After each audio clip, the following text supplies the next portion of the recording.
Well, this morning's job is I got me a little stone to spread. This is the truss. Well, I guess they build trusses and stuff here, where Chris has done some work before, but they did a bunch of paving and stuff up front, and I got like 16 loads of the ABC stuff they scraped up, so I'm going to come in here and kind of undercut a lot of this, just take it to the probably that pile of junk right there, not quite back to the fence. Maybe in the way.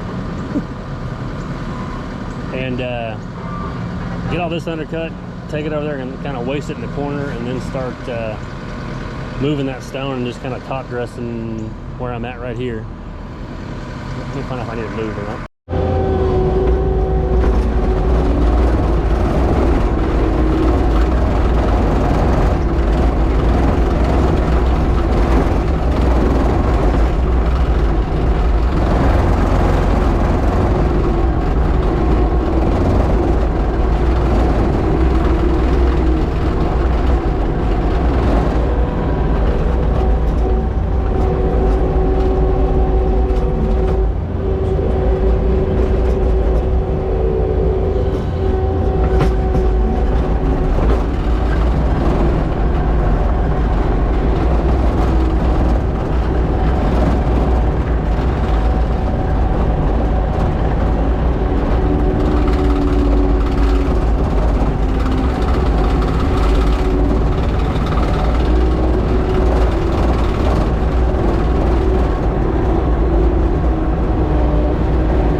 Got that all kind of cut out of there, slicked up a little bit, and then I probably got room for at least 4 or 5 inches of stone to put on there.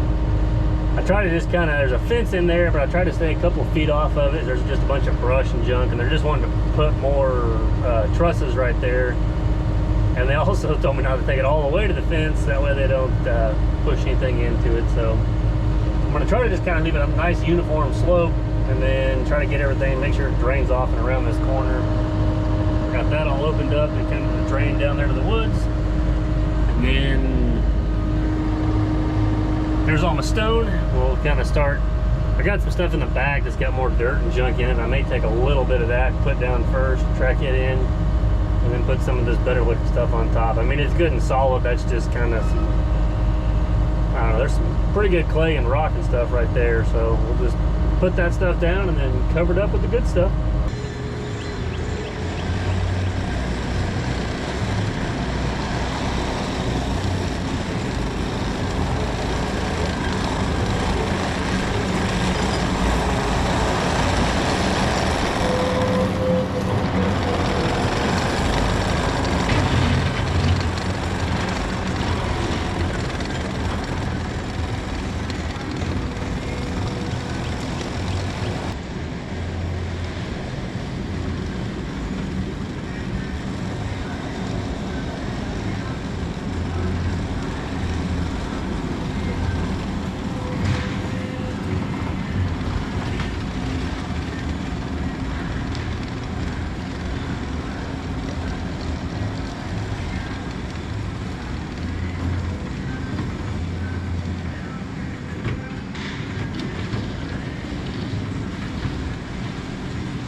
gonna try to do a video just over this loader here, but I just never ended up getting a chance to because we just worked the whole time. So I thought I'd just jump on here real quick and kind of go over my thoughts on it and kind of compare it a little bit to the 250 that I run right now. But this is a 2017 Takeuchi TL12V2, so it's the vertical lift machine.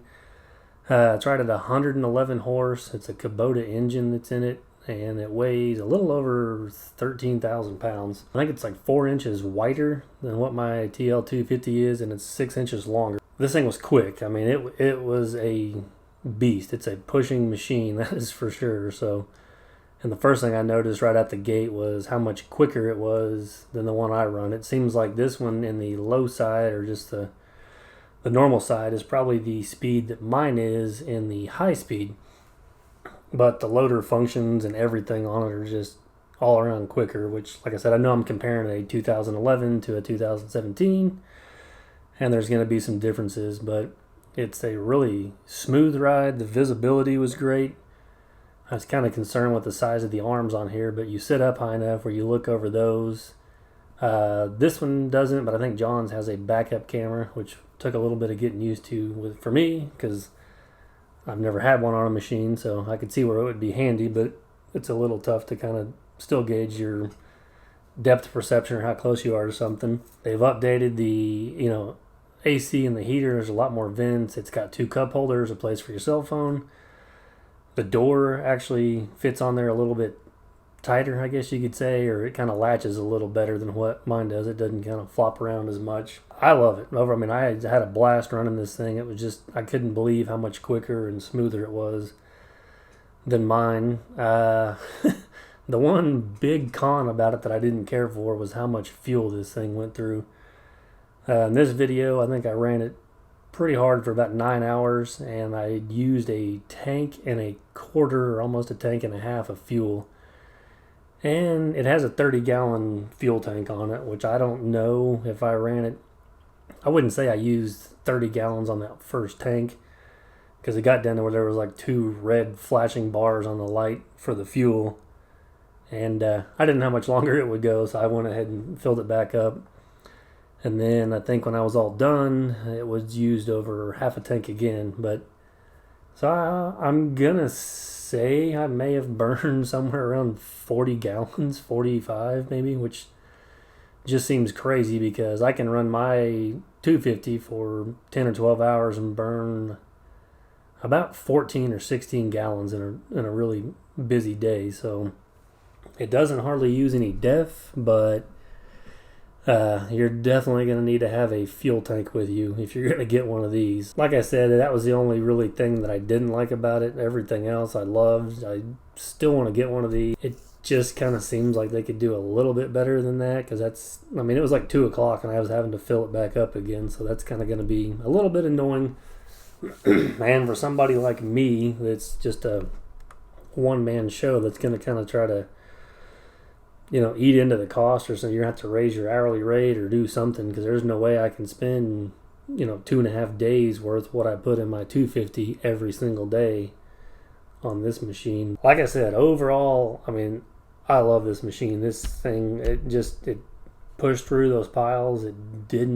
I don't think I ever bogged it down, so it's a powerhouse, that's for sure. It's a very nice machine, and I was quite impressed with it. Well, I got it knocked down and kind of dressed up as best I can. There was a lot more mud and dirt in this stuff than I guess what they thought, but part of it, I guess they dug it out like 3 or 4 months ago, and it was all piled right here. But they dug out up there where the rails are at, where the trusses come out, and it looked like a pretty decent base rock on the top, but then you start digging into it with these few piles in the middle were just mud, and you can see all the water and stuff pumping up. So Chris is going to have to get with them so they can kind of assess what needs to be done, because they just wanted it all smeared out right here because they want to try to expand this and get some more room, but they're going to have to let that dry or dig it out and put more stone, or let it dry and put stone on top of it. But I kind of did what they asked to do and spread it out, tracked it in as best as I could. I cleaned up this side quite a bit, and I thought that gigantic telephone pole was a good edge right there on the parking lot. I didn't mess with the concrete and stuff. This is kind of how this turned out pretty good. This is where I still got some decent stuff. There's a little bit of mud and junk in it, but it's good and solid. And then I just had a bunch of various spots all over the parking lot that I added to. Added a little more on that drop off, but I mean, it looks pretty good. It's just not going to function very well because it's just so much mud. But maybe he can talk to him, let it dry out for a while, and they can bring some 3-inch stuff in maybe and get it on there and get something solid. But it's built up pretty high. They just had way more material than what they really needed. So now I'm gonna get his truck, hook up to his trailer, and load his loader up. So we are done with this job. I'll kind of be anxious to see if I can get an update from him on what they ended up doing or how long it takes to dry. But they've had a lot of rain all summer long, so if everything drains on the parking lot out to there and it won't let it dry, I could definitely see why it's as soft and muddy as it is there. We'll get loaded up and be on to the next one.